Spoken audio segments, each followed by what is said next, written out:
자, 계속해서 의사소통 실제 이어서 보도록 할 건데요.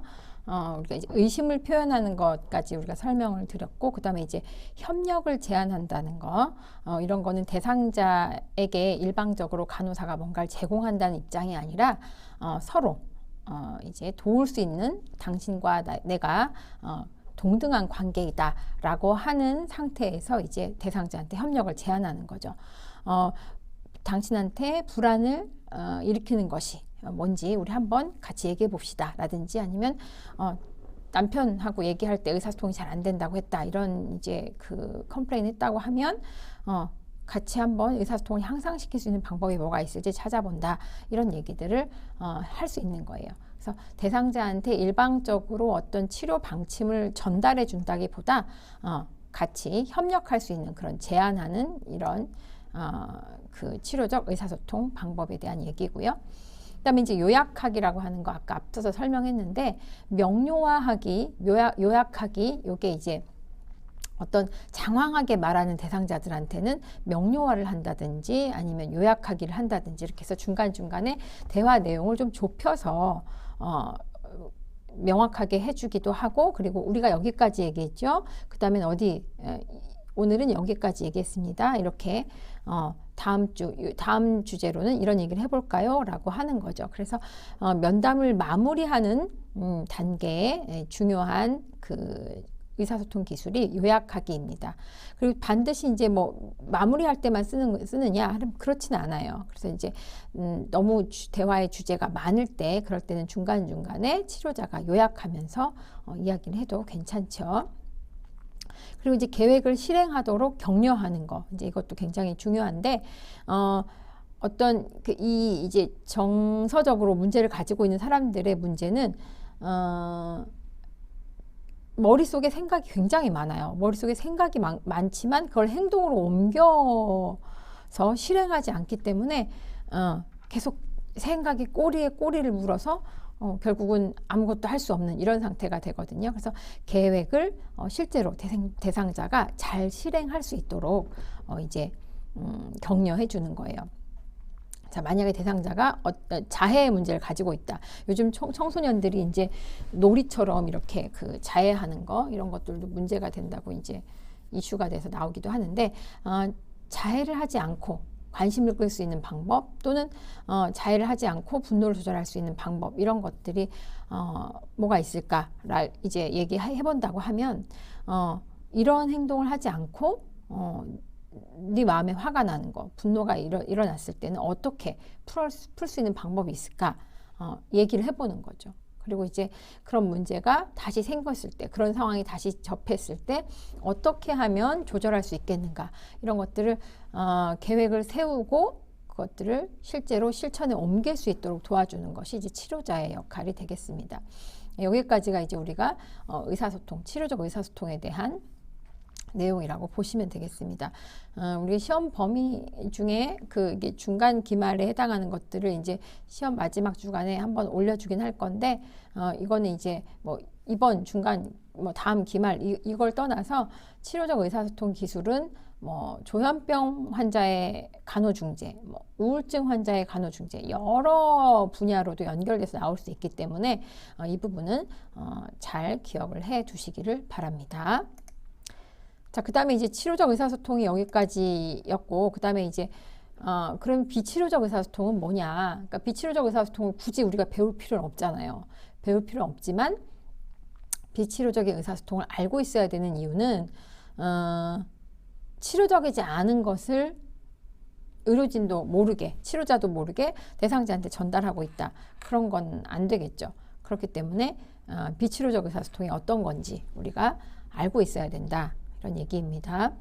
그래서 이제 그 상담자가, 그리고 이제 정신간호사가, 치료자가 하지 말아야 될 것 중에 하나가 질문을 과도하게 하는 거예요. 그러니까 이제 내가 궁금한 걸, 대상자에 대해서 내가 궁금한 게 있을 거 아니에요.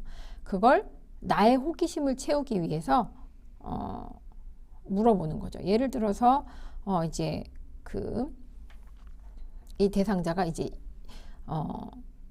이혼을 했어요. 이혼을 하고 센터에 와 있는 가정폭력 때문에 센터에 와 있는 이제 40대 부인을 상담한다고 해봅시다. 그러면 이제 이 아줌마는 왜 저기 멍이 들어가지고 이렇게 왔을까? 남편한테 맞았겠지? 근데 왜 맞았어요? 남편이 무슨 일이 있었어요? 이런 걸 나의 호기심에, 치료자의 호기심에 과도하게 질문하는 거는 아주 하지 말아야 될 그런 비치료적인 의사소통 중에 하나입니다. 그리고 이제 질문을 할 때 하나의 질문을 대화를 할 때 하나의 질문을 해서 하나의 답변을 듣고 그 다음 질문을 하고 이렇게 해야지 질문을 언제 그런 일이 있었어요? 남편이 그걸 던졌나요? 그래서 그 다음에 어떻게 됐죠? 계속 질문을 마치 취조하듯이 하는 그런 연속적인 질문, 다수의 질문은 대상자로 하여금 본인이 야단맞고 있다고 생각하거든요. 그래서 그런 질문은 비치료적이다 이렇게 생각을 해야 되고요. 그리고 질문을 이렇게 여러 개를 한꺼번에 과도한 질문을 하다 보면 대상자가 이 질문에 대해서 생각을 하고 응답을 하기 위한 어떤 준비를 하겠죠. 그게 마음의 준비가 됐든 언어적 준비가 됐든 상황적 준비가 됐든 준비를 해서 얘기를 해야 되는데 그럴 시간이 없이 질문 한 3-4개씩 이렇게 연결이 된다고 하면 어떤 거 제일 마지막에 들은 걸 먼저 말해야 돼? 아니면 제일 처음에 들은 걸 먼저 말해야 돼? 이렇게 헷갈릴 수가 있거든요. 그래서 과도한 질문은 하지 않는 것, 특히나 치료자의 호기심을 채우기 위한 그런 질문은 하지 않는 것이 이제 중요합니다. 그다음에 이제 간호사를 신문자나 조사관으로 보이게 하는 거, 제가 아까 말씀드렸던 것처럼 그런 거예요. 언제 그랬죠? 어떻게 그렇게 됐죠? 그 다음에 어떤 일이 일어났나요? 계속 이렇게 꼬리에 꼬리를 무는 그런 질문들이 대상자로 하여금 배려받지 못하고 있고 존중받지 못하고 있고 그리고 이제 내가 야단맞는 것 같고 이런 생각을 하게 되기 때문에 그런 세심한 배려를 통해서 질문을 할 때는 이제 개방형 질문을 할 때가 있고 또 폐쇄형 질문을 해야 될 때가 있다고 했죠. 그래서 질문이 개방형 질문이 항상 좋은 것도 아니고 폐쇄형 질문이 항상 나쁜 것도 아니라고 했죠. 어쨌거나 지나친 질문은 대상자의 감정을 위축시킬 뿐만 아니라 면담자가 나에 대해서 잘 모르는구나, 나에 대해서 잘 인지하고 있지 못하구나 이런 생각을 할 수 있게 하기 때문에 이런 부분은 이제 주의해야 된다 이렇게 보시면 되겠습니다. 그 다음에 이제 칭찬하는 거, 비난하는 거, 이거 2개가 다 칭찬하는 거니까 괜찮지 않아요? 치료적이지 않아요? 이렇게 생각할 수 있는데 칭찬하는 것과 비난하는 것 두 가지 모두에는 다른 사람을 평가한다는 게 깔려 있는 거예요. 다른 사람을 평가한다는 거는 우리가 이제 뭐 학교에서 공부를 하고 평가를 받는다든지 어떤 이런 것들을 제외하고 사람 대 사람으로 이렇게 평가를 받는 일은 기쁜 일은 사실은 아니잖아요. 그렇기 때문에 이런 칭찬하기, 비난하기 이런 것들이 전부 다 어떤 상황에서는 도움이 될 수도 있지만 그렇지 않은 경우가 있다는 얘기고요. 그리고 이제 칭찬도 그 상황이 일어난 그 시점에 바로 칭찬하는 것은 도움이 돼요. 그렇지만 한참 지났는데 너 엊그제 그저께 했던 네가 이런 일은 정말 잘한 거야 라고 하면 이미 대상자도 그 행동을 했는지도 기억도 안 나는데 칭찬을 받는다는 건 이게 그럴 만한 일인가? 라고 생각하게 되고 나한테 아첨하려고 하나? 이런 생각이 하게 되고 또 너무 쉬운 일을 했을 때 그거에 대해서 진짜 훌륭해 정말 잘했어 막 이렇게 말해주는 거 그런 것 또한 나를 놀리나 이렇게 생각할 수도 있거든요. 그래서 칭찬하는 거 이런 것들은 이제 주의해서 해야 된다는 얘기고요.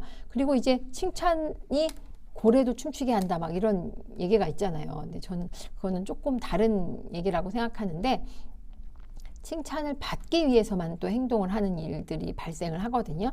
그래서 대상자가 이제 한 가지 칭찬을 받았으면 이런 상황에서 칭찬을 받았으면 이때는 왜 칭찬 안 해주지? 이건 내가 잘못한 건가? 하고 어떤 치료자에 대해서 의존감이 생기게 되는 거예요. 그래서 대상자가 오히려 의존감이 많이 생기게 되기 때문에 이런 칭찬 또한 주의해야 되는 의사소통 방법이고요.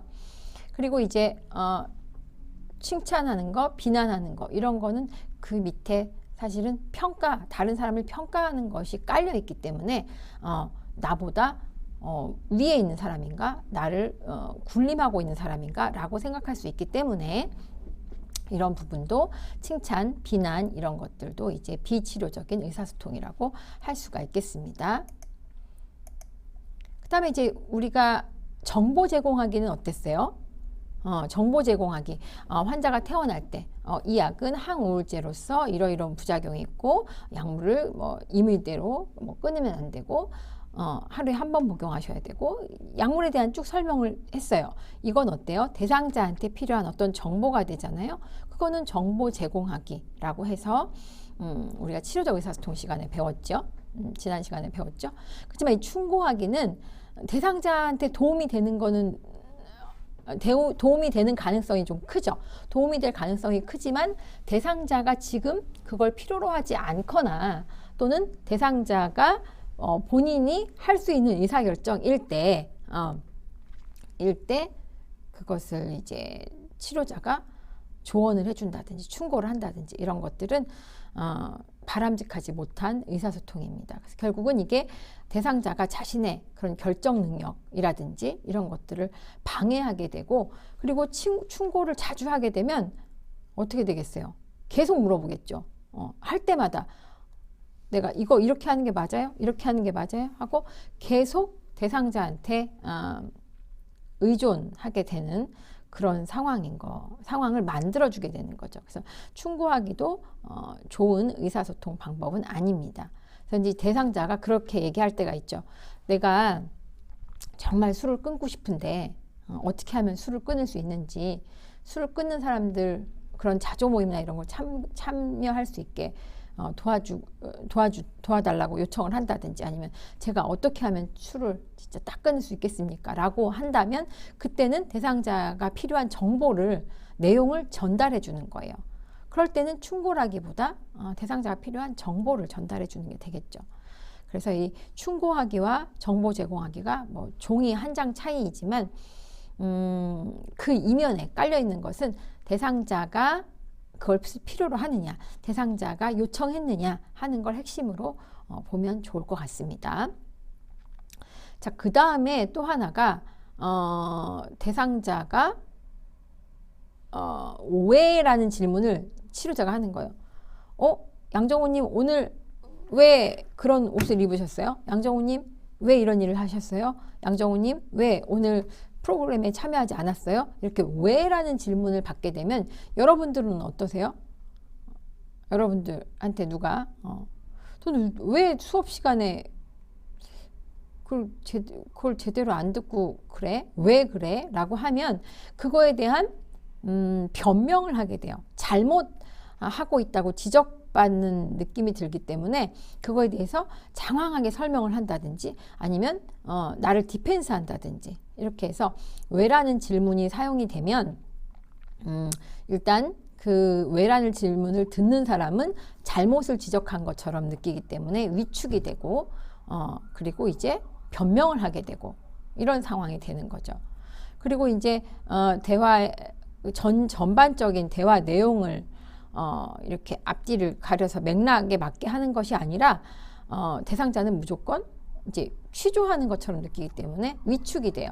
그리고 어쨌든 이 환자와 치료진 간에는 위계 질서가 성립하는 건 아니지만 정보를 많이 가지고 있는 사람은 누구예요? 의료진이 정보를 많이 가지고 있어요. 그래서 간호사나 의사가 아무리 친절하게 얘기를 해도 환자들은 늘 정보가 부족한 상태에 있거든요. 그렇기 때문에 이런 추궁하는 질문을 들으면 굉장히 불안해하고 위축이 되고 이제 이렇게 되기 때문에 이런 질문은 좋은 의사소통이라고 할 수가 없습니다. 자, 그 다음에 이제 그러면 이제 이렇게 왜라고 하는 그런 그 의문사보다는 이럴 때는 어떻게 하셨어요? 어떤 느낌이세요? 어떤 상황에 그렇게 됐을까요? 라고 물어본다든지 이 질문을 왜라는 질문보다는 어떻게라는 질문을 사용하면 조금 더 개방형 질문이 되고요. 구체적으로 대상자에게 많은 정보를 받을 수 있는 것이 이제 어떻게 라고 하는 그러니까 질문의 내용에 어떻게라는 말을 넣으면 조금 더 대상자에게 풍성한 답변을 들을 수가 있겠죠. 무엇을 이제 어떻게 했는지 이런 것들을 대상자에게 적용을 한다고 하면 대상자가 충분히 더 생각할 수 있는 시간을 갖게 되고 그 시간 내에 생각한 것들을 이제 대상자가 잘 풀어낼 수 있게 되겠죠. 그래서 이제 그 왜라는 질문을 사용하는 거 이런 것들은 치료자가 가급적이면 피해야 되는 그런 의사소통 방법이라고 볼 수 있습니다. 자, 그 다음에 비치료적 의사소통들이 쭉 나와 있는데 우리 책에 나와 있는 것들이에요. 우리 책에 나와 있는 것들인데 미성숙한 충고. 충고는 아까도 얘기했던 것처럼 우리 여기 있었죠. 충고하기 있죠. 충고하기는 어때요? 대상자의 의사결정 능력을 방해한다 그랬잖아요. 그래서 여기 보면 간호사가 대상자에 대해서 많이 알고 있다고 이제 생각하거나 대상자가 치매도 정신과에서 인지 영역이기 때문에 정신과에서도 보고요. 성인 간호학에서도 보잖아요. 그래서 치매 환자라고 생각해서 스스로 결정할 수 없다든지 아니면 조현병의 망상이 너무 심해서 사고가 잘 진행되지 않을 때 그럴 때 스스로 판단할 수 없다고 생각하기 때문에 이제 의료진이 고쳐줘야겠다. 충고해줘야겠다. 이런 생각들을 본인도 모르게 이제 대상자에게 접근을 할 때가 있는데 그런 거죠. 환청이 있어서 막 귀를 이렇게 막고 막 이렇게 고개를 젓는 환자를 발견했다고 한다면 아유 지금 양정우님 그 상황에서 빨리 빠져나오세요. 당장 빠져나오세요. 라고 말한다고 가정을 해봅시다. 그러면 이 대상자는 본인이 내가 지금 환청이 들려서 없애려고 노력을 하고 있는데 그 노력에 대한 굉장히 평가, 절하된 느낌도 받을 수 있고요. 그리고 치료자가 이제 치료자가 막 그렇게 지시하는 거, 충고를 주는 거에 대해서 반감을 가질 수가 있거든요. 그래서 그런 것들은 좋지 않은 의사소통이고, 그다음에 이제 그 알코올 중독인 사람들이 이제 폭력성에 술을 많이 먹어서 이게 그 컨트롤이 충동 조절이 잘 안 되면 이제 폭력성이 나올 수 있거든요. 그럴 때 그런 남편을 그런 부인은 술을 많이 먹는 그런 알코올 중독 부인이 있다면 당장 이혼하시는 게 낫겠어요. 뭐 이렇게 얘기를 한다든지 의처증이 심한 부인이 있으면 이혼을 하시는 게 좋겠어요. 라고 한다든지 이렇게 해서 그 대상자 스스로 문제 해결할 수 있는 그런 것들을 억제하고 결국은 치료자한테 의존성을 높이는 그런 결과를 초래하는 그런 미성숙한 충고 이런 것들은 좋지 않은 의사소통이다. 이렇게 보시면 되겠습니다. 그 다음에 이제 대상자 스스로가 문제를 해결하도록 격려하고 그리고 뭐 그 상황에서 할 수 있는 방법이 뭐가 있었을까요? 어떤 것들이 있었을까요? 이런 것들을 같이 함께 생각해 볼 수 있는 그런 치료적 기술로 바꿔보는 것이 이제 도움이 될 수 있습니다. 그 다음에 이제 표현한 감정들을 별거 아니라고 생각하는 거예요. 아이고, 이제 청소년이, 저 정말 죽고 싶어요. 이렇게 한다고 그러면 그 나이 때 누구나 다 그래. 안 그래. 그런 생각은 안 하는 게 좋아. 라고 한다든지. 제가 정말 죽었으면 좋겠어요. 라고 한다든지. 사람은 누구나 다 죽어요. 이렇게 얘기한다든지. 그렇게 해서 공감하지 못하고, 이렇게 표현된 그런 감정들을 잘 이제 수용하지 못하고 이런 것들은, 치료자로서 아주 미성숙한 그런 감정이 되겠죠. 그 다음에 이제 우리가 또 하나 흔하게 저지르는 것 중에 하나, 거짓된 안심. 이거는, 사례에도 많이 나와요. 걱정 마세요. 다 잘 될 거예요. 괜찮아질 겁니다. 아무 걱정하지 마세요. 이렇게 말하는 건 대상자가 가지고 있는 감정을 과소평가하고 그 문제를 무시하는 그런 태도로 비춰질 수 있기 때문에 이렇게 표면적으로 그냥 문제를 덮어버리는 그런 안심이 아니라 명료하게 이것 때문에 정말 힘드신가요? 이것 때문에 걱정이 되시나요? 그러면 저랑 같이 한번 생각해 볼까요? 어떻게 하면 이 문제를 해결할 수 있을까요? 같이 탐색해 나가는 것이 좋지. 걱정 마세요. 깨끗해질 거예요. 괜찮아요. 아무것도 걱정하지 마세요. 이렇게 말을 하면 그 순간에는 안심이 될 수 있는 것처럼 느껴지지만 결국은 여기에 뭐라고 써 있어요? 거짓된 안심이라고 돼 있어요. 안심은 안심이지만 가짜 안심이 된다 이런 얘기죠. 그래서 이게 이제 비치료적인 이런 거짓된 안심에 이어서 이제 비판에 대한 걸 볼 건데요. 비판하고 비난하고 이런 것들은 대상자로 하여금 죄책감을 느끼게 하고 더 나아가서 이제 치료자에 대한 분노의 감정을 느끼게 한다든지 그것 때문에 불안을 느끼게 한다든지 이렇게 해서 치료적 관계를 이어나갈 수 없는 그런 상황이 되게 하죠. 예를 들어서 아토피가 심한 아동이 집에 있어요. 근데 그 아빠가 담배를 계속 피우는 사람이야. 그럼 그 아빠한테 아유 뭐 아기가 아토피가 저렇게 심한데 담배를 계속 피우세요? 담배 피우면 그거 굉장히 안 좋다는데 아토피에 이렇게 얘기하면 상대방을 비난하는 거죠. 비판하는 거죠. 아내가 폐암인데 아직도 담배를 피우고 계세요? 이렇게 얘기를 한다든지 이런 것들은 대상자로 하여금 나 때문에 가족이 더 힘들구나, 더 아프겠구나 이런 생각을 하게 되잖아요. 그래서 그런 죄책감을 갖게 되기 때문에 비치료적인 의사소통에 해당하고요. 그 다음에 또 하나는 이제 요것을 그 치료적인 의사소통으로 바꿔보는 걸 한번 볼 건데 그러면 이렇게 비판하는 거 말고 상황을 있는 그대로 관찰해서 이렇게 전달해 주는 거예요. 아내분이 폐암인데 담배 피우는 걸 자주 보게 됩니다. 라고 하면 그 사람에 대한 비난이나 비판은 아니지만 대상자가 생각을 해볼 수 있겠죠. 아, 우리 부인이 폐암인데 내가 담배를 피우네? 폐암이랑 담배는 안 좋다는데 간접흡연도 안 좋을 텐데 이런 생각을 하게 되겠죠. 그래서 대상자 스스로 생각할 수 있는 그런 기회를 주는 그런 의사소통이 훨씬 도움이 되겠다 이런 얘기입니다. 그 다음에 이제 요거는 우리 교재는 아니에요. 그러니까 우리가 국시 같은 거를 볼 때 우리가 이제 우리가 배우는 교재는 현문사 교재인데 이거는 수문사 교재에 나와 있는 내용들이에요. 그래서 여기에도 보면 겹치는 것들도 있어요. 겹치는 것들도 있지만 조금 다른 것들도 있어서 제가 요거를 같이 한꺼번에 좀 설명을 하려고 이걸 가지고 왔는데 왜냐하면 우리가 배운 책에서만 시험이 나오는 게 아니에요. 그렇기 때문에 다양하게 우리가 좀 봐야 될 필요가 있어서 치료적 의사소통에 대한 거는 현문사 책이 우리가 배우는 책이 조금 잘 이제 풍성하게 되어 있는데 비치료적 의사소통은 이 수문사 교재가 조금 더 많은 것 같아서 여기 내용도 추가해서 같이 보도록 할 거니까 이것도 잘 한번 집중해서 보도록 하세요. 좀 전에 얘기했죠. 일시적인 안심. 이게 우리가 좀 전에 배웠던 거짓 안심, 거짓된 안심, 일시적인 안심. 같은 말이에요. 여기 뭐라고 써 있어요? false reassuring 돼 있죠. 가짜라고요. 거짓된 안심이라고요. 그래서 이걸 일시적인 안심, 거짓된 안심 이렇게 얘기를 하고 있어요. 국시 문제에 일시적인 안심이라고 답까지가 나올 수도 있어요. 그러면 그게 두 개가 같은 말이다. 이렇게 우리가 생각할 수 있어야 됩니다. 그래서 대상자의 불편감이나 불안을 걱정할 필요가 없다.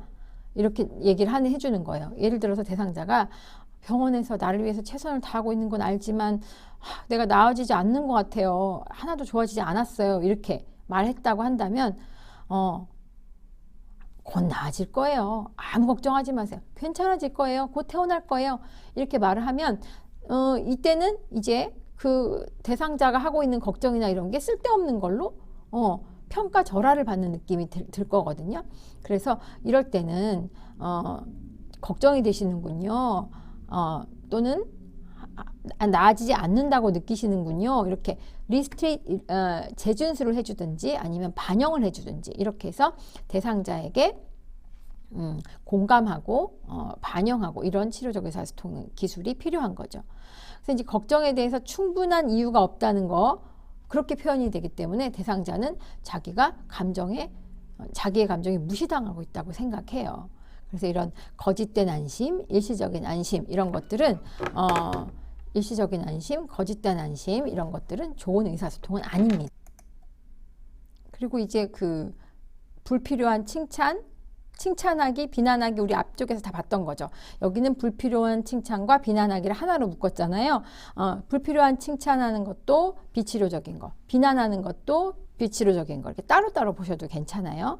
그래서 칭찬이라고 하는 거는 적절한 때에 적절한 빈도로 사용했을 때만 효과가 있는 거지 아무 때나 그거 참 좋습니다. 정말 잘하셨어요. 이렇게 한다든지 하면 대상자 입장에서는 이거 별거 아닌데 누구나 다 할 수 있는 건데 왜 이렇게 잘했다고 그래? 나를 무시하는 거야? 이렇게도 생각할 수 있어요. 그렇기 때문에 이제 좋지 않은 거고, 칭찬과 비난은 결국은 아까 좀 전에 설명할 때 뭐라고 제가 말씀을 드렸죠? 다른 사람에 대한 평가라고 했잖아요. 그래서 그 다른 사람에 대한 평가는 누구나 별로 이렇게 이제 기분 좋은 경험은 아니기 때문에, 그게 좋은 얘기가 됐든 비난의 얘기가 됐든, 그런 불필요한 칭찬, 비난 이런 것들은 우리가 조금 삼가해야 되는 의사소통이다, 이렇게 보시면 좋겠습니다. 그래서 이제 여기에 사례를 한번 볼까요?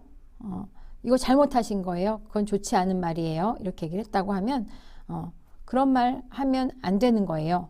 라고 한다든지, 또 울렁거린다고 계속 이제 너지아를 호소하면 그렇게 많이 먹으니까 토하잖아요. 먹지 마세요. 이렇게 한다든지, 대상자의 행동을 비난하고 고쳐주려고 하고 제안하려고 하고, 이런 것들이 전달이 되기 때문에 이건 아주 이제 비치료적인 의사소통이라고 볼 수 있겠습니다.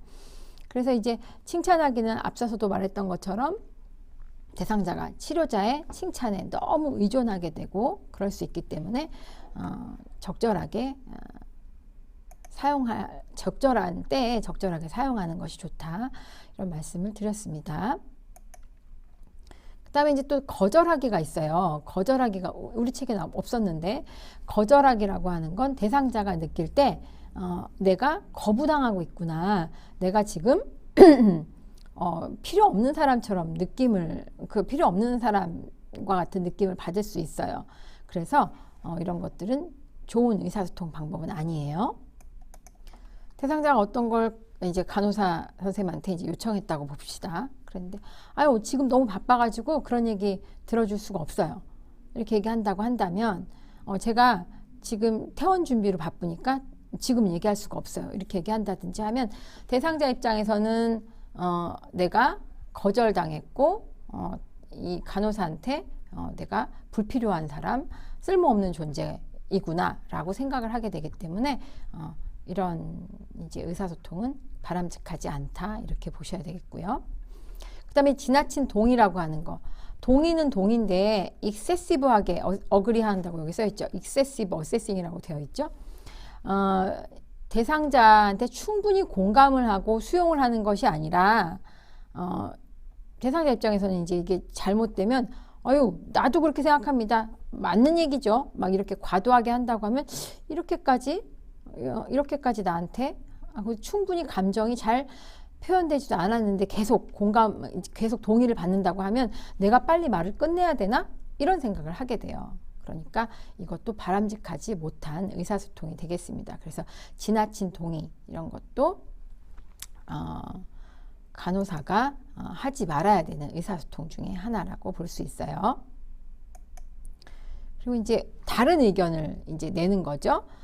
이견이라고 해서 disagreeing이라고 되어 있는데, 이견, 다른 의견을 내는 거예요.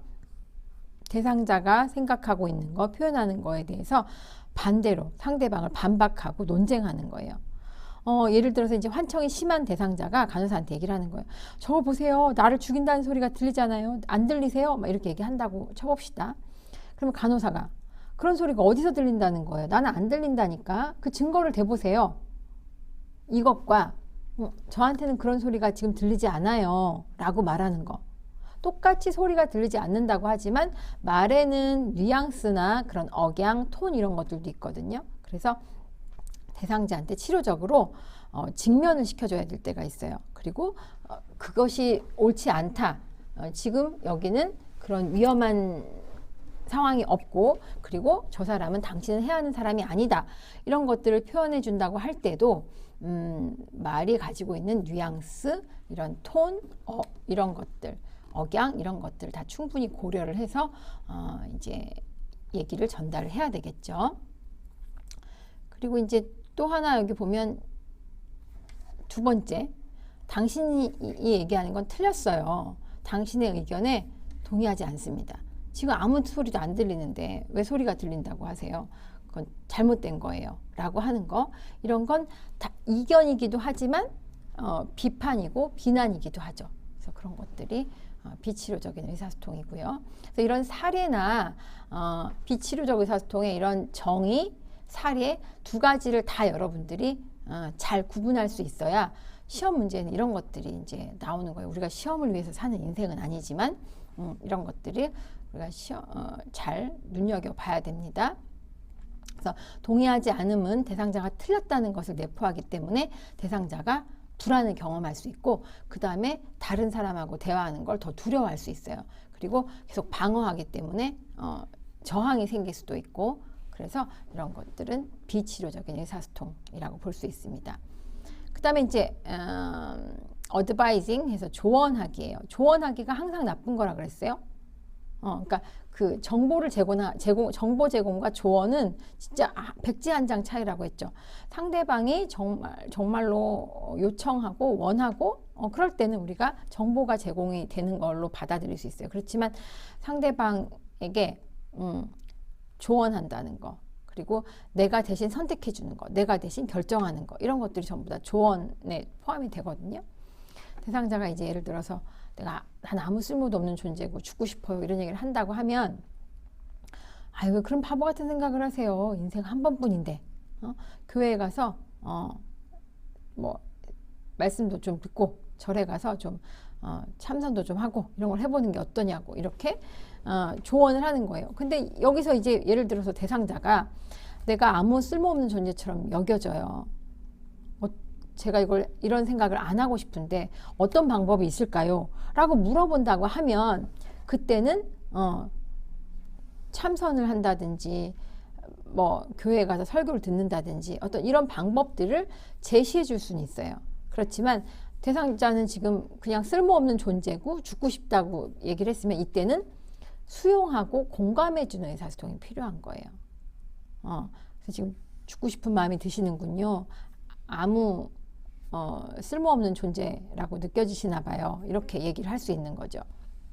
그래서 이 대상자가 어떤 문제에 대한 해결력, 생각 이런 것들을 할 수 없게 다 내가 이렇게 조언을 해주는 거 이것은 아주 적절하지 않은 그런 의사소통이라고 볼 수 있습니다. 그리고 이제 결국은 이제 이런 조언을 많이 하다 보면 치료자가 조언을 많이 하다 보면 대상자 입장에서는 치료자한테 의존할 수밖에 없어요. 그래서 점점 더 우리가 정신과 대상자들하고 대화를 하면서 치료자랑 대화를 하는 이유는 치료적 의사소통을 통해서 사회 기술이 훈련이 돼서 다른 사람과 좋은 의사소통을 할 수 있도록 하는 거거든요. 그래서 그런 부분을 우리가 배울 수 있도록 하는 것이 아주 중요합니다. 그리고 이제 탐지학이라고 하는 거는 뭔가 탐문한다는 거.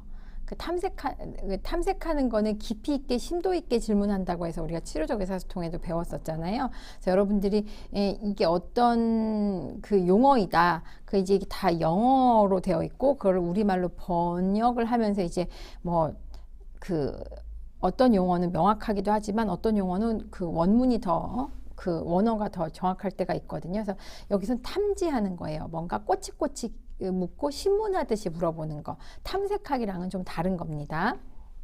그래서 이제 대상자에게 신문하듯이 계속 캐어 묻는 거 그런 것들을 말하는 거죠. 무슨 후회를 하셨다는 거죠?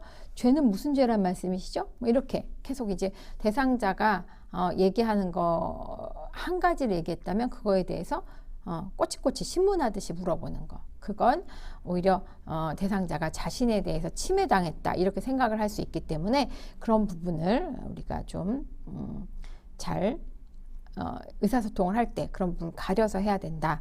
대상자가 충분히 이제 수용할 수 있는 부분 그리고 치료자로서 할 수 있는 부분 이렇게 의사소통을 진행해야 된다는 얘기입니다. 그 다음에 이제 도전하기라고 하는 건 대상자의 비현실적인 생각 그리고 지각 이런 것들을 증명하도록 이제 챌린징하는 답변하도록 요구하는 거예요. 안 믿는 거죠. 안 믿는 거. 만일 당신이 죽었다면 심장이 어떻게 저 지금 죽을 것 같아요. 이렇게 얘기를 했다고 하면 만일 당신이 지금 죽었다면 심장이 어떻게 뛰고 있겠습니까? 그리고 당신이 정말로 예수님이 될 수 있다고 생각하세요? 라고 대상자가 하는 얘기에 반박하고 도전하고 이런 것들이 이제 비치료적인 의사소통이 되겠죠. 대상자가 명확히 본인도 다 증명 못하겠죠. 이렇게 비현실적인 생각을 하고 있기 때문에 그래서 이걸 이렇게 되면 대상자는 계속 더 방어하려고 하고 그리고 본인이 자꾸 변명하려고 하고 이제 이렇게 되기 때문에 나중에 심한 경우는 이제 액팅아웃을 하기도 해요. 이제 그걸 잘 받아들여지지 않는다고 생각하고 분노가 생기고 화가 나기 때문에 이제 그럴 수가 있다는 거죠. 미안합니다. 결국은 대상자가 가지고 있는 어떤 그런 잘못된 생각에 대해서 이제 증명해 보도록 하는 그런 도전적인 의사소통 이런 것들은 다 비치료적이라고 볼 수 있습니다. 그 다음에 이제 테스팅, 시험하기라고 해서 그 대상자를 말 그대로 시험하는 거죠. 그래서 내가 마치 시험관이 되고 대상자는 시험을 치르는 사람처럼 내가 누군지 아시겠어요? 이게 기억나세요? 잘못된 것 같지 않으세요? 라고 뭔가 이렇게 대상자한테 테스트하는 것처럼 얘기하는 거 이런 것들은 아주 비치료적이라고 볼 수 있습니다. 그래서 결국은 이거는 치료자가 대상자를 믿지 못한다는 생각을 갖게 하고 그리고 대상자의 자존감이 저하되게 만드는 그런 비치료적인 의사소통이라고 할 수 있습니다. 그 다음에 또 하나는 이제 방어하기라고 되어 있는데 이제 이거는 대상자가 어떤 내용들을 얘기를 했어요. 그래서 이제 여기 이 사례를 보면 조금 더 잘 이해가 될 것 같아요. 저의 주치의 선생님은 아주 실력이 없는 것 같아요. 도대체 아직도 병명을 못 알아내고 있으니 이제 이렇게 얘기를 했다고 하면 만약에 간호사가 이제 이렇게 대답하는 거야. 아니 그런 말씀 마세요. 박 선생님은 아주 유능한 사람이에요. 제가 여기서 5년이나 근무했는데 아주 훌륭한 사람이에요. 그리고 우리 병원만큼 이렇게 수준 높은 것도 없어요. 이렇게 대상자가 하는 얘기를 잘못된 얘기로 판단하고 방어하는 거죠. 그래서 이렇게 되면 대상자는 내가 내가 표현을 잘못했구나. 내가 나의 의견이나 생각 이런 것들이 반영되지 않고 있구나. 이렇게 생각을 하게 돼요. 그래서 이거는 이제 대상자로 하여금 공격받고 있다. 이렇게 이제 그 생각이 들 수 있기 때문에 이런 사례에서 보여지는 것처럼 이런 의사소통은 지양해야 되는 그런 의사소통이 되겠습니다. 그 다음에 이제 표현된 감정을 경시하기. 요거는 앞서서 우리 책에서도 나왔었던 거죠. 살아야 되는 이유를 모르겠어요. 죽었으면 좋겠어요. 이렇게 말을 한다고 할 때, 누구나 다 한 번쯤은 그렇게 슬럼프 빠지기도 해요. 저도 종종 그렇게 느끼기도 해요. 이렇게 말을 하면, 그리고 흔히 이제 앞서서 설명했던 것처럼 청소년들이 진짜 힘들어하고 이렇게 얘기하면, 그땐 누구나 다 그래. 나도 그랬어. 이렇게 얘기하는 거. 그래서 대상자가 표현한 느낌 이런 것들에 대해서 아주 가볍게 웃어 넘겨버리는 그런 것들은 이제 치료자로서 바르지 못한 치료적이지 못한 그런 의사소통이 되겠죠. 그리고 이제 대상자가 강렬하고 압도되는 그런 감정을 표현했을 때 이거를 누구나 다 가질 수 있다는 그런 보편적인 생각으로 넘겨도 안 되고 가볍게 웃어 넘겨도 안 되고 대상자를 충분히 수용해서 그럴 수 있다. 이게 이해할 수 있는 그런 수용할 수 있는 이런 폭 넓은 그 의사소통 기술을 가지고 있어야 되지요. 자, 그 다음에 상투어라고 하는 거는 상투적인 말, 날씨가 아주 좋네요. 그 의사 선생님 말 잘 들으면 아주 금방 태어날 수 있어요. 좋은 생각만 하시고요. 이렇게 의미 없이 들릴 수 있는 거예요. 틀에 박힌 답변, 의미 없는 상투적인 문구 이런 것들은 치료적으로 하나도 도움이 되지 않을 뿐더러 간호사, 대상자 이런 관계에서 별로 가치도 없고 그리고 이제 대상자의 고유의 개별성이나 이런 것들이 무시되고 그리고 이제 똑같은 걸로 이렇게 개별적이지 못하고 모두가 획일화되어 있는 걸로 취급되는 그런 결과를 초래하기 때문에 이런 것들은 좋은 의사소통은 아니다 이렇게 볼 수 있습니다. 그 다음에 문자적인 반응이요. 이게 앞서서 얘기했던 것 중에 왜 설명을 들으면 기억이 날 겁니다. 어떤 사람들이 텔레비전 카메라로 내 머리를 보고 있는 것 같아요. 이렇게 텔레비전으로 누가 내 머리를 보고 있는 것 같다고 얘기하는데 몇 번 채널을 보고 있는 것 같아요? 말 그대로 지금 이 사람은 텔레비전이 몇 번 채널을 보고 있는 거 그게 중요한 게 아니라 그런 환청이라든지 그런 환각에 지금 시달리고 있는 거잖아요. 그래서 문자 그대로 반응을 하는 것이 아니라 이 사람이 누가 나를 보고 있다고 생각하면 어떻겠어요? 감정이 굉장히 불안하겠죠. 불안하고 무섭고 그럴 텐데 이런 감정에 대해서 충분히 이해받지 못한다고 생각이 되기 때문에 이럴 때는 대상자와 치료자 간의 라포 형성이 잘 안 돼요. 그래서 이렇게 그 문자 그대로 반응하는 거 이런 것들은 아주 이제 치료적이지 못한 그런 의사소통이 되겠죠. 앞서서 우리가 앞쪽에서 봤던 내용 중에 뭐 내가 심장이 터져서 죽은 것 같아요. 난 이미 죽은 사람입니다. 라고 말을 했다면 아니 근데 지금 죽었는데 심장이 뛰고 있잖아요. 이렇게 말한다는 거. 그 사람은 내가 지금 나는 죽은 사람이에요. 라고 말을 했다면 그만큼 나는 아무것도 할 수 없다. 이런 내면의 심리를 표현한 것일 수도 있거든요. 근데 이제 그걸 문자 그대로 받아들여서 아니, 당신이 지금 죽었다면 심장이 뛰지 말아야 되는데 숨도 쉬지 말아야 되는데 숨도 쉬고 있고 심장도 뛰잖아요. 그럼 정말 죽은 게 맞아요? 이렇게 얘기한다면 그것도 문자적으로 있는 그대로 글자 그대로 반응했다고 볼 수 있겠죠. 이런 것들은 바람직하지 못한 의사소통이라고 볼 수 있습니다. 그 다음에 말머리 돌리기라고 하는 거 이건 좀 우스갯소리인데 말이 싫어하는 게 있죠. 말 꼬리 잡기, 말 머리 돌리기, 말 뒤집기. 말이 제일 싫어하는 거 세 가지. 별로 중요한 건 아니었습니다. 어쨌든 말머리 돌리기, 대상자랑 대화를 할 때 화제를 대상자는 이 얘기가 아직 다 끝나지 않았어요. 그래서 다른 화제나 다른 주제로 옮겨갈 생각이 아직 생각이 없고 아직 준비가 안 됐는데 이렇게 말머리를 돌려버린다고 화제를 일방적으로 바꾼다고 한다면 이것은 대상자가 충분히 얘기할 수 있는 그런 기회들을 빼앗는 거기 때문에 아주 비치료적인 의사소통이라고 할 수 있습니다. 이거는 이제 경청을 충분히 해서 대상자가 충분히 경청을 이제 대상자에게 경청을 하고 공감을 해줘서 이 내용에 대해서 다 대상자가 충분히 내가 만족할 만큼 얘기가 됐다 하면 그때 이제 다른 주제로 옮겨갈 수 있는 거예요. 여기 한번 볼까요? 간호사가 아까 주사가 많이 아프셨어요? 이렇게 아픈 거야. 얼마든지 참을 수 있어요. 병만 남는다면. 그런데 내 병이 나을 수 있을까요? 이렇게 물어본다면 이 사람은 어때요? 지금 내가 정말 뭐 큰 병이 걸린 건 아닌가? 내가 진짜 퇴원할 수 있을까? 괜찮은 걸까? 이게 걱정스럽잖아요. 그런데 갑자기 제가 좀 편안하게 해드릴게요. 그리고 작년에 제가 제주도에 가본 적이 작년에 환자분 제주도에 가본 적이 있다고 하셨죠?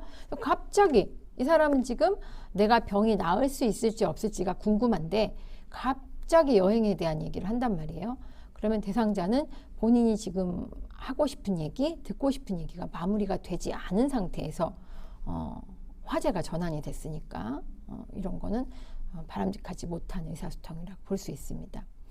그 다음에 대상자가 말하고 싶은 주제를 피하거나 주제를 바꾸는 거, 그 다음에 간호사가 대상자를 이해하지 못하는 거 이런 것들을 그대로 보여주는 바람직하지 않은 그런 결과라고 할 수 있고요. 그리고 대상자랑 간호사랑 1대1로 이렇게 나란한 평행한 관계로 의사소통을 하는 것이 아니라 간호사가 주도적으로 대상자와의 대화를 끌고 가는 이런 상황이 되는 거죠. 그렇게 할 때는 우리가 환자에게 충분한 정보를 얻거나 충분한 간호 사정을 하거나 이렇게 하기가 어렵기 때문에 이것은 이제 주의해야 되는 의사소통 방법 중에 하나라고 할 수 있습니다. 그래서 이게 비치료적 의사소통이 이제 여기서 비치료적 의사소통을 외우라는 게 아니라 이런 사례는 비치료적이기 때문에 이것을 치료적으로 바꾼다면 어떻게 바꿀 수 있을까? 이렇게 되는 것, 이렇게 비치료적인 것은 대상자에게 좋지 않은 영향을 주고 있구나라고 하는 것들을 우리가 잘 배울 수 있기를 바랍니다. 자, 그 다음에 이제 의사소통과 문화에 대한 얘기를 좀 할 건데요. 의사소통이라고 하는 거는 문화적인 영향을 받을 수밖에 없어요. 그래서 이제 그 의사소통이라고 하는 건 언어적 의사소통도 있지만 비언어적인 의사소통도 있잖아요. 그래서 이제 언어적 의사소통도 있고 비언어적인 의사소통도 있는데 이 의사소통이 말로만, 문자로만 이제 그 말로만 전달되는 것뿐만이 아니라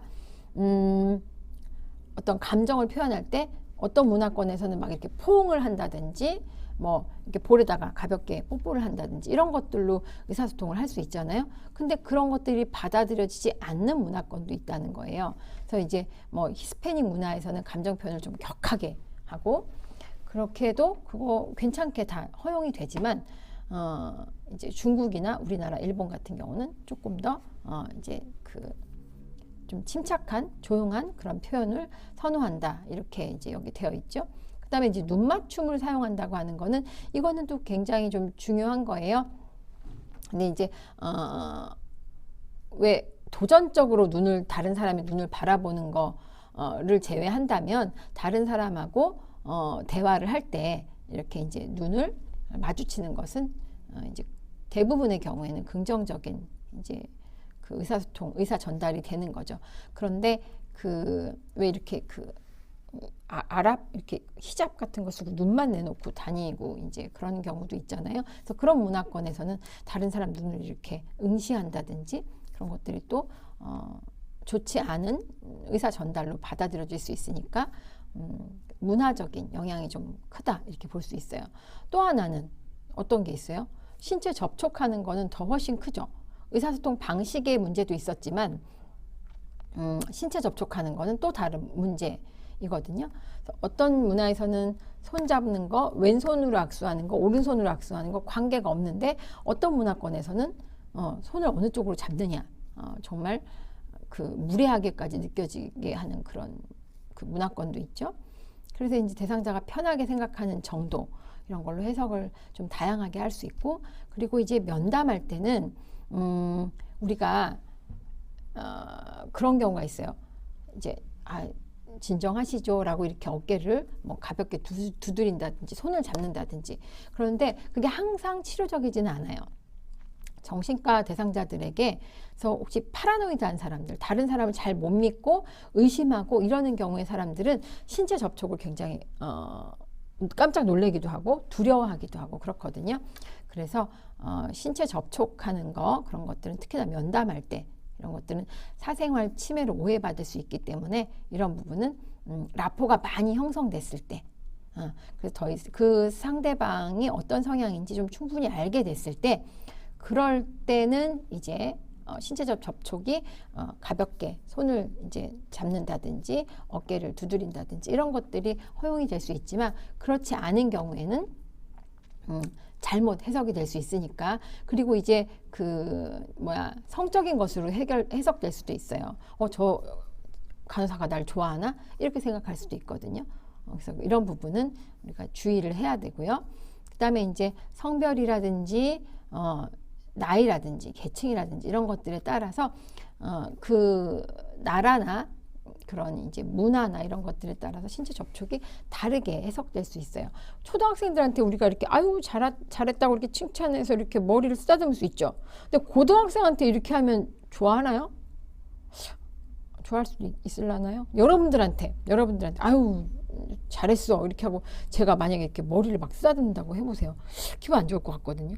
그런 것들 신체 접촉은 이제 다양한 의미가 내포될 수 있기 때문에 좀 주의해야 된다 그런 얘기고요. 그다음에 문화적 편향이라고 하는 거는 문화를 여과시킨다는 표현 이런 거 다른 문화를 무시한다거나 어떤 그 일정 그 방향으로 이렇게 편견 가지고 있다는 거 이런 것들을 의미하는데 이제 우리가 많은 경우에 내국인을 진료를 하게 되겠죠. 그렇지만 여러분들이 임상 현장에 갔을 때는 뭐 미국 사람도 만날 수 있고 중국 사람도 만날 수 있고 아랍 사람도 만날 수 있고 요즘에는 뭐 저는 이제 뭐 다른 병원 경험은 없고 이제 서울대병원에서만 경험이 있지만 서울대병원은 아랍 사람들이 굉장히 많이 거기 두바이 사람들이 굉장히 많이 오거든요. 두바이에 이제 서울대학교 병원이 이제 위탁 운영하고 있는 병원도 있기 때문에 많이 와요. 그래서 그 할랄 음식 같은 것도 이렇게 따로 제공을 하고 이렇게 하는데 그런 경우 이렇게 여러 가지 그런 문화를 접하게 될 수도 있거든요. 그래서 여러분들이 그런 걸 일일이 다 깊이 있게 알아야 될 필요는 없지만 그렇다고 하더라도 각각의 문화적인 다양성 이런 것들은 이제 충분히 잘 수용하고 이해하는 그런 역량이 좀 있어야 된다. 그런 얘기를 좀 하고 싶고요. 다음에 이제 간호 현장에서 의사소통 기술을 적용할 때 이제 이런 것들이 있어요. 임상 전에, 임상 면담을 하기 전에, 면담을 준비하기 전에 대상자에 대해서 충분히 이제 파악을 하고 대상자 중심으로 결정을 해야 되고요. 그리고 환경은 안전하고 그리고 비밀이 유지될 수 있는 환경인지 이제 고려를 충분히 해야 되고 좌석을 배치하는 거 이런 것들 또 신경을 써야 되겠죠. 바로 이렇게 뭐 맞닥뜨려서 하는 게 불편하면 라운드 테이블에 조금 이렇게 떨어져서 한다든지 이런 것들도 다 사전에 준비해야 될 필요가 있고요. 그리고 초기 단계에서는 나에 대한 소개, 면담의 목적, 시간 이런 것들 뭐 여러 가지를 이제 그 결정을 해야 되겠죠. 개방형 질문으로 시작하면 좋고요.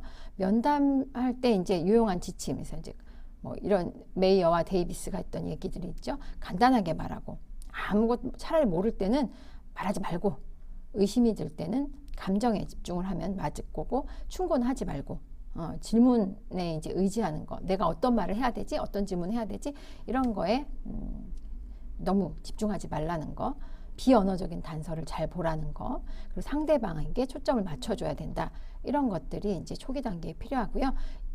내가 잘하고 있는지 다른 사람에게 슈퍼비전을 받을 필요도 있습니다. 그래서 여기까지가 이제 우리가 치료적 의사소통, 비치료적 의사소통에 대한 내용을 공부해 보았습니다. 수고하셨어요.